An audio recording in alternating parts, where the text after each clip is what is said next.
All right. You guys saw my first video on a Chrysler radio and how cool these were inside. So here's another one out of like a 2000s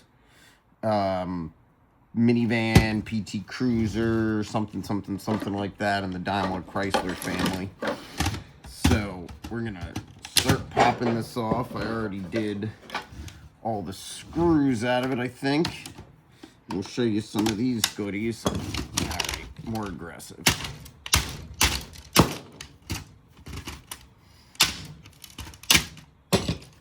Alright, so there's our front control board. I got one in the heat sink right here.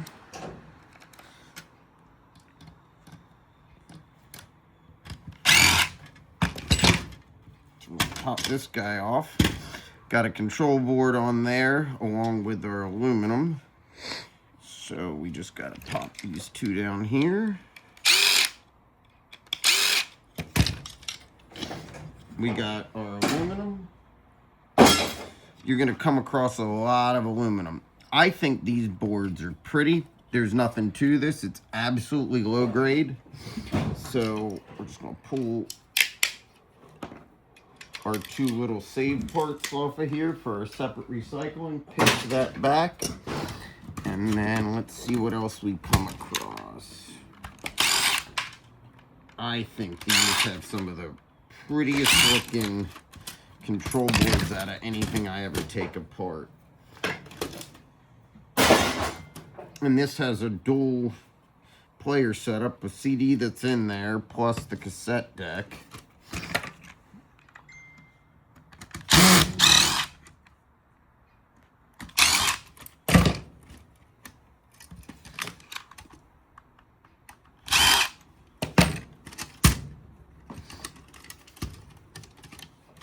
One of the fun games is seeing what kind of CDs you find, cassettes left over from the old days.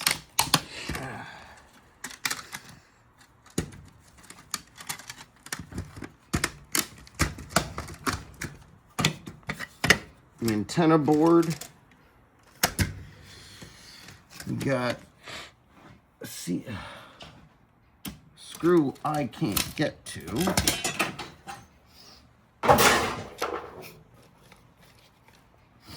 Little bend tabs right here. Couldn't imagine assembling these for a living. Bottom of the CD player right here. That's always a good board. With the exception of the power boards, a lot of this stuff is a good mid-grade.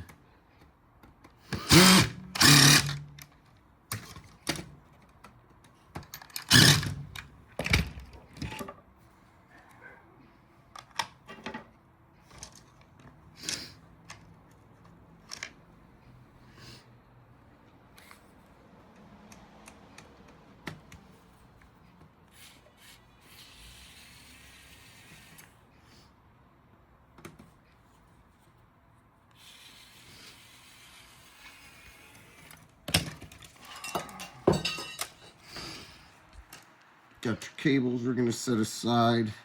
Cool little looking IC chip right there. Copper edges, maybe gold underneath that. And now we just got to pry this apart.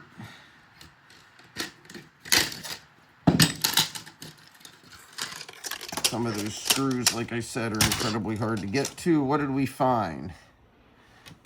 A Marley mix. So we're going to guess that was good old Bob Marley, especially since it says Bob on it. And then we got that. This. Got to find these two screws right up there.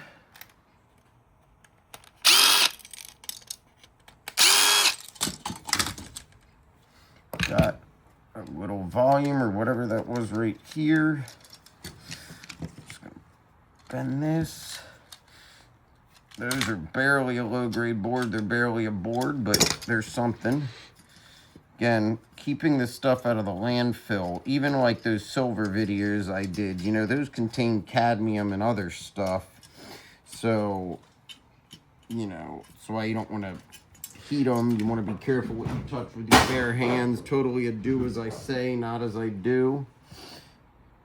little bit of silver plate right there. Back it goes.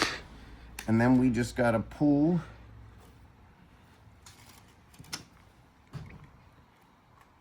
this off. And then throw that in our collection. And we ship our stuff out locally, at least for now, rather than shipping it off far away. We work with a couple locals. As much as we can keep around the area, we do. The big company for all the control boards is BoardSort, and they're not far. They're in Alliance, Ohio. So they're about 2 hours away. If you want to get into doing this on your own, you don't need to deal with sending it to us. This is actually an electric motor, I just realized again. Sometimes even I have to remind myself that it's every little bit counts. So even these, when you have 50, 60 of them, add up to a couple of pounds. And what's important about doing this micro scrapping, which it's a commitment in of itself, is that these are getting put back in the metal ecosystem properly. You know, when they're this small and they run through a big shredder, a lot of this gets mixed in and burnt up as impurities, because something that's shredding a car is absolutely not going to catch this little bit of copper, and then it just makes it wherever it makes it, landfill, out. If it were to end up in the shred, in the steel itself, it will never survive the smelting. It'll never get recovered. It'll just be gone, vaporized into the heat. So that's why sometimes doing this, you know, I just have a container full of all those little guys and just drop them in there, and here we go. And we got a board. I'm going to take this guy out right here.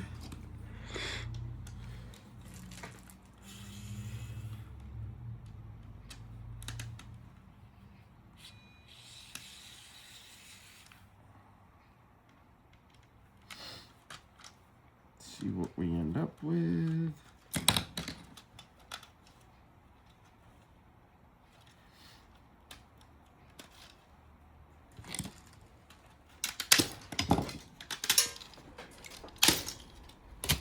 With our display, there's no other importance there. This will just have to take off this heat sink. Nope, I'm lying. It isn't even a heat sink. It's just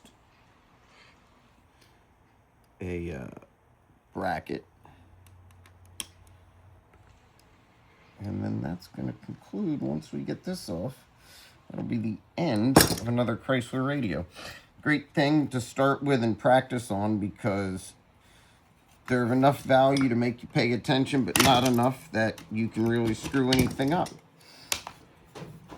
And, you know, just look at how that's even cut to minimize waste along there and to fit the pattern.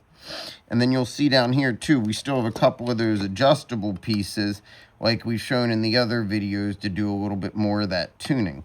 So that is the end of this Chrysler radio video.